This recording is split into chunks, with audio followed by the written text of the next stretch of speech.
এক এরশাদুল্লাহর বিরুদ্ধে জমি আত্মসাৎ মামলা দিয়ে হয়রানি, পাওনা টাকা পরিশোধে তালবাহানাসহ বিভিন্ন অনিয়মের অভিযোগ করেছেন বেলাব উপজেলার পাটুলী ইউনিয়নের নন্দরামপুর জামতলা সহ একাধিক গ্রামের বাসিন্দারা। তার এসব অপরাধের কারণে বেলাব থানা ও নরসিংদী আদালতে মামলা দায়ের করেছেন ভুক্তভোগীরা। শুধু মামলা দায়েরই নয়, তার বিরুদ্ধে গ্রামেও হয়েছে একাধিক গ্রাম্য সালিশ, উপজেলা নির্বাহী কর্মকর্তার কার্যালয়ে হয়েছে গণশুনানি। কিন্তু কোনো কিছুতেই টনক নড়েনি অটেল অর্থ আর সমাজে এক ছত্র আধিপত্য বিস্তারকারী নন্দরামপুর গ্রামের মৃত নজব আলীর ছেলে এরশাদুল্লাহ ভূঁইয়ার।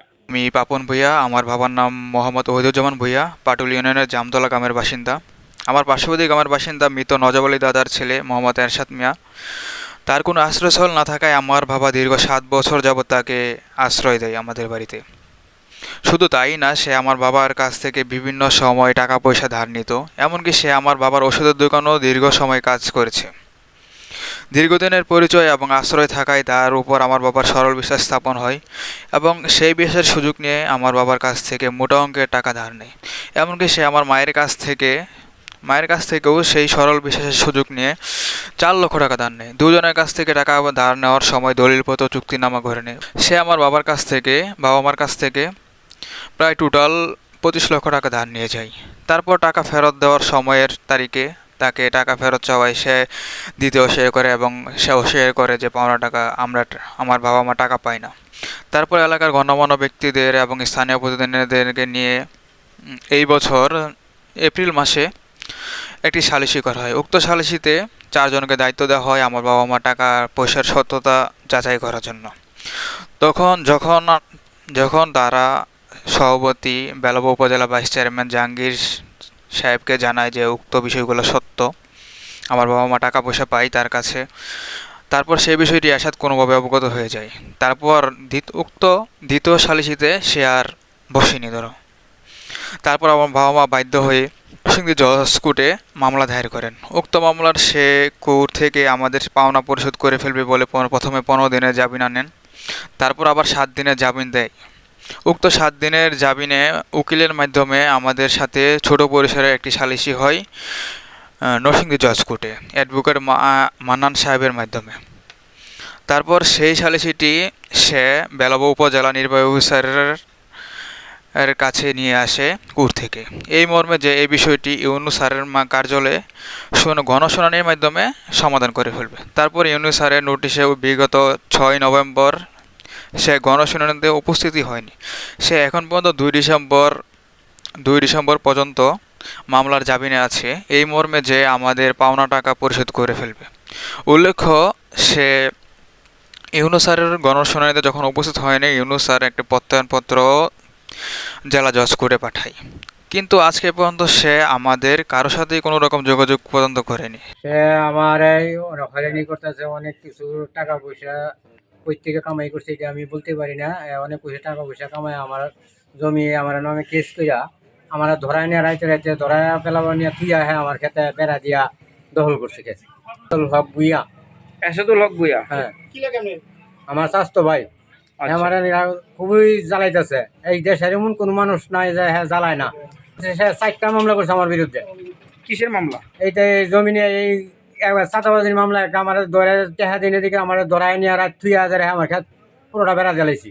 বেড়া যে হ্যাঁ আমার থাকতে যায় না, দৌড়া এই সিনে বিনে খেতে যাইতে আমি পারি না। এখন নাম হয়েছে মোহাম্মদ ওহিদুজ্জামান মিজান। আমার মামাতো এলাকা সে, বর্তমানে সে আমার মামাতো এলাকা পরিচয় এরশাদ। আমি যে মামাতো এলাকা হ্যাঁ এরশাদ, হ্যাঁ আমার নাম পরিচয়হীন এই কথা বলতেছে। আর আমি আসছিলাম বিদেশ, আমার নামে যে গরু চোরের মামলা, আমি সৌদি আরব ছিলাম। এরপরে আমার বাবা জমি লাগছে আজ থেকে 60 বছর আগে, সেই জমি খারিজ করে নিয়ে গেছে জিগানির পরে হ্যাঁ বলতেছে এই জমি আমরা পাবো না, হ্যাঁ নিয়ে যাইব, এর শক্তি আছে, এর টাকা পয়সা আছে।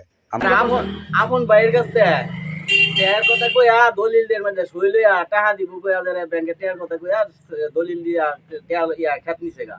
এর বইনেরও টাকাইছে, এর বাইরেও টাকাইছে কারা সাথে লাইট করে তারা ধরাই দিছে, খেতে জমি লইয়া তারা গন্ডগোল করছে।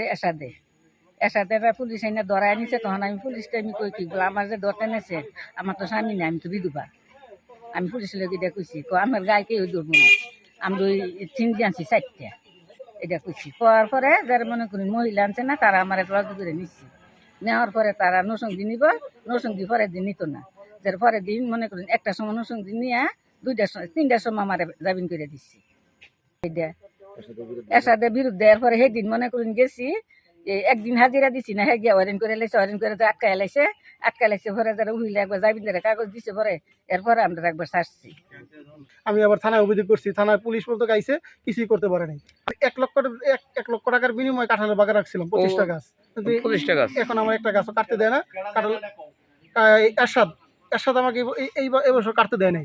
শেয়ার বাইট, হ্যাঁ, চতুর্পাশ দিয়ে সিসি ক্যামেরা ফিট করা।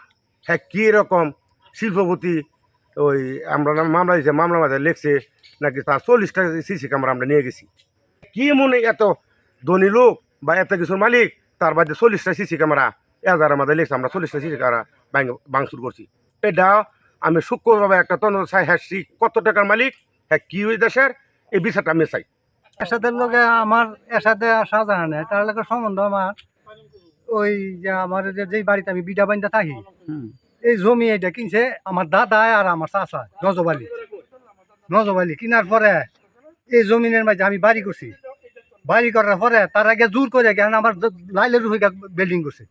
এই বিল্ডিং করাতে গিয়া নাকি এই শাহজাহানে 2 দিন 3 দিন গেছে আমার দাও লইয়া লাড়ি আমার মারবার লাগি। আমি 9 নং ওয়ার্ডের মেম্বার, আমার নাম মামুন মিয়া, ডাক নাম বাবুল মেম্বার। আমার এলাকা যখন যে কোনো ঘটনা ঘটে আমাকে এলাকার মানুষ স্মরণ করে ডাকে, আমার যাইতে হয়। হয়েছিল এখানে একটা দুর্ঘটনা, কিভাবে করছে আমি জানি না। আমি বাড়ি থেকে ওই রওনা হওয়ার পথে দেখলাম যে পুলিশের গাড়ি দলির মুড়ে, তো পুলিশের সাথে আমি আসছি, আইসা খালি তার বাড়ি আমি দেখাই দিয়ে গেছি এটা তার বাড়ি।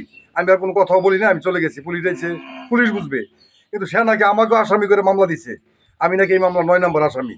এলাকা অনেক ধরনের মানুষকে বিপদে ফেলাইছে, অনেক মানুষকে হয়রানি করছে, অনেক মানুষের জায়গা জমি বেদখল দিচ্ছে, জায়গা বাবা বিক্রি করছে, ভাই বিক্রি করছে, সে খারিজ কইরা এই লোন তুললা এই মানুষের বিরুদ্ধে মামলা দিয়া মানুষকে হয়রানি করছে। আমার এক এলাকার ভাই, সে বিদেশে ছিল, তাকে গরু চুরি আসামি করছে। হ্যাঁ, সে বিদেশে থাকা অবস্থা সে কিভাবে গরু চুরি করে, এইটা নাম হলো ওহিদুজ্জামান মিজান, তাকে আসামি করছে। এরশাদুল্লাহ ভূঁইয়ার ব্যক্তিগত মোবাইল নাম্বারে একাধিকবার ফোন দিয়েও তিনি রিসিভ না করায় তার বক্তব্য নেওয়া সম্ভব হয়নি। ফলে তার বাড়িতে গিয়ে কথা হয় তার মায়ের সাথে। তিনি জানান, আগে যে জমি কিনছে এটা তো আমি জানি না। আমার চাইছিলাম পরে আমার বাউরে হলে বাউরে আর স্বামী জমি সমান করে মাইতে দিচ্ছে এলাকার পর্যবেক্ষণ জন্য দিয়ে। তারপরে ওর বাপজন হয়ে গেছে গা, তাহলে এই লেখাতলি বাপে জমি দখল দেয়। দখল দেয় না কেনা যা আজকে থাক ওরা পারছে না, আমিও পারতাম না। পরে বুঝেছে বিরা এই জমিতে দিচ্ছে আমি একটু জমি বন্ধ ছিল আমার দাদার জমি বাপ পাইবো চাষ পাইবো, আমি নেই না মারবো। তারপরে ধরে এই আমার ছেলে মা পানছে ধরে এত জায়গা দেয় মাছ দিন বাইরে একটা 4 ঘন্টা, আর একটা 9 ঘন্টা, আর একটা 2.5 ঘন্টা, আর একটা 1.5 ঘন্টা এটি মিলে জায়গা দেন। পরে এর সাথে কাগজ করতে পায়া এটা নামছে। আচ্ছা চাচি, ঘটনা হচ্ছে মোট 8 জনের সাথে 8 জনের অভিযোগ, আমার কাছে 8 জনের অভিযোগ করছে, 8 জনের সাথে জমি নিয়ে মামলা মোকদ্দমা। 8 জনের একজনের লোক। এরশাদুল্লাহর মা তার ছেলে এরশাদুল্লাহর বিরুদ্ধে যাবতীয় অভিযোগ মিথ্যা বললেও একজনের সাথে তার জমি সংক্রান্ত সমস্যার কথা স্বীকার করেছেন। তবে ভুক্তভোগীরা এরশাদুল্লাহ কর্তৃক দায়ের করা হয়রানিমূলক মামলা থেকে অব্যাহতি সহ পাওনা টাকা আদায়ের জন্য প্রশাসনের সহযোগিতা কামনা করছেন।